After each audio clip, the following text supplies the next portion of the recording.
पत्नी ने ना जाने क्या किया था कि पति ने उसे एक के बाद एक कई थप्पड़ जड़ दिए। हमेशा हर सिचुएशन को शांति से हैंडल करने वाली पत्नी भी इस बार इतनी अशांत हो उठी कि उसने अपनी चप्पल ही निकालकर पति की ओर दे फेंकी। चप्पल पति के बालों को छूते हुए निकल गई। ये किस्सा यहीं पर खत्म हो सकता था, मगर पति ने इसे अपनी मर्दानगी का विषय बना लिया और बात बद से बदतर होती चली गई। रिश्तेदारों ने भी आग में घी का काम किया। किसी ने कहा जो औरत अपने पति को चप्पल से मार सकती है, वो ना ही तो वफादार हो सकती है और ना ही पवित्रता। ऐसी औरत परिवार ही नहीं पूरे समाज पर कलंक की तरह है। बीवी के पक्ष वाले कहाँ पीछे रहने वाले थे। किसी ने कहा 21वीं सदी में भी जो स्त्री के साथ मारपीट करते हैं उन्हें तो जेल भेज देना चाहिए। तो कोई कहता जरूर उसको कोई और पसंद आ गई होगी, इसलिए अब पत्नी से मारपीट करने लगा है। बात कोर्ट तक पहुंच गई। दोनों पक्षों ने एक दूसरे के खिलाफ केस फाइल कर दिया। पति ने चरित्रहीन होने का तो पत्नी ने दहेज और शारीरिक उत्पीड़न का आरोप लगाया। 2 वर्षों से अधिक समय के लिए केस चला था। इन 2 वर्षों के दौरान दोनों पति पत्नी अलग अलग रहे थे। इन 2 वर्षों के दौरान दोनों पक्षों के समर्थकों की संख्या कम हो गई थी। पहले जहां दोनों पक्षों में समर्थकों का समूह होता था, अब गिने चुने लोग रह गए थे। पति और पत्नी दोनों की आर्थिक स्थिति भी इस समय के दौरान नीचे गिर चुकी थी।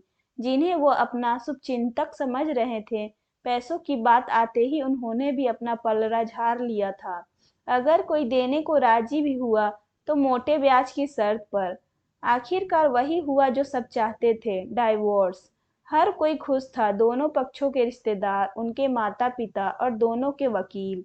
लेकिन 5 साल की सुखद शादी और एक सुंदर बेटी होने के बाद मिले इस डाइवोर्स से पत्नी मुक्त थी और पति शांत। शायद ये एक इत्तेफाक थी कि इस खुशी को मनाने के लिए दोनों पक्ष के लोग एक ही चाय की टपरी पर बैठे आमने सामने। इत्तेफाक इसलिए क्योंकि ज्यादातर लोग जो एक दूसरे के विरोध पक्ष को सपोर्ट कर रहे थे, वे एक दूसरे को अच्छे से जानते भी नहीं थे। पति पत्नी भी इन सभी से दूर एक दूसरे के सामने मेज पर बैठे।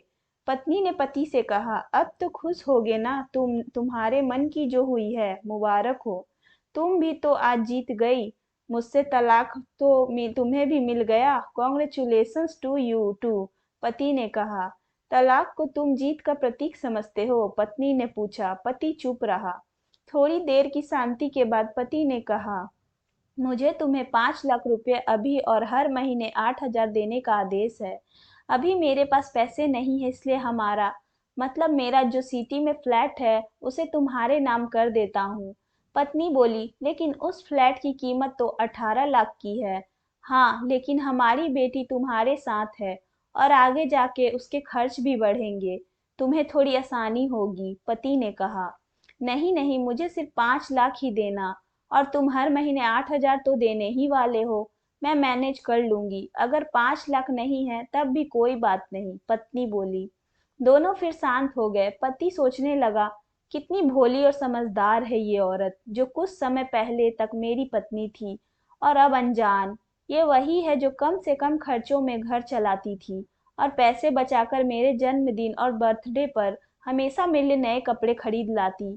कभी बीमार भी हो जाती तो पैसे बचाने के लिए मुझे मालूम न होने देती और घरेलू नुस्खों से अपना इलाज कर लेती। मगर घर में कोई और बीमार होता तो उसे तुरंत डॉक्टर के पास लेकर जाती। मेरी ही मति मारी गई थी। मैं भी इतनी अपनी झूठी मर्दानगी के चक्कर में इतनी बड़ी गलती कर बैठा। पत्नी के दिमाग में भी उथल पुथल चल रही थी। अभी भी वो वैसा का वैसा ही है। पहले भी खुद से ज्यादा हमारे बारे में सोचता था और अब भी वही कर रहा है। यह वह आदमी है जो मुझे एक्सीडेंट से बचाने के लिए खुद मोटरसाइकिल के आगे कूद पड़ा था और अपनी उंगली तुड़वा बैठा था। पता नहीं कौन सी मनहूस घड़ी में मैं झगड़ा कर बैठी। पति ने मौन तोड़ते हुए पूछा, अब तुम्हारे कमर का दर्द कैसा है? ज्यादा तकलीफ तो नहीं होती? पत्नी हल्का सा मुस्कुराई और बोली, अभी भी होता है। अब तो पेट में भी क्रैम्प्स उठते हैं। वो तो होगा ही। तुम योगा या कसरत भी तो नहीं करती। अब किसी गायनोलॉजिस्ट को जरूर दिखा देना। पति ने कहा। तुम बताओ, तुम्हारा अस्थमा कैसा है अब? क्या अब भी दौरे पड़ते हैं? पत्नी ने पूछा। हाँ, पढ़ते हैं पहले से ज़्यादा, क्योंकि अक्सर इन्हेलर भूल जाया करता हूँ। याद दिलाने के लिए तुम जो नहीं हो अब, पति बोला। पत्नी की आंखों में आंसू आ गए। वो बोली, तुम्हें मेरे चरित्र पर सवाल नहीं उठाने चाहिए थे, तो ये परिस्थिति आती ही नहीं। हाँ, मैं जानता हूँ तुम बहुत अच्छी हो। मुझे गलती का एहसास है। मुझसे बहुत बड़ी गलती हो गई। मैं लोगों के बहकावे में आ गया, पति बोला। तुमने भी तो मुझ पर दहेज का इल्जाम लगाया था, वो बोला। गलत था, और इस बात का मुझे भी पछतावा हुआ, पत्नी ने कहा। पति कुछ कहना चाह रहा था लेकिन हिचकिचा रहा था। पत्नी ने पूछा, कुछ कहना चाहते हो? वो बोला, क्या सब पहले जैसा नहीं हो सकता? क्या मतलब? पत्नी बोली। मतलब कि हम फिर से पहले की तरह पति पत्नी बनकर सच्चे दोस्त बनकर नहीं रह सकते? पति बोला। पर ये डाइवोर्स के पेपर दिखाते हुए पत्नी ने कहा।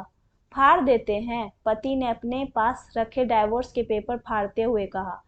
पत्नी ने भी अपने पास रखे पेपर्स फाड़ दिए। सभी हैरान थे, वकील, रिश्तेदार और माँ बाप। पति पत्नी दोनों एक दूसरे के हाथ में हाथ पकड़े और अपने घर की तरफ चले गए।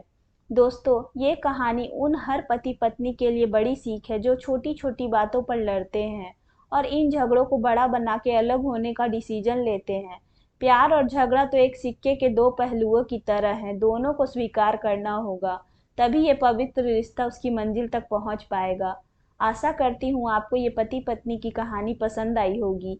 इसी तरह की कहानी को सुनने के लिए मेरे चैनल को सब्सक्राइब करें। धन्यवाद।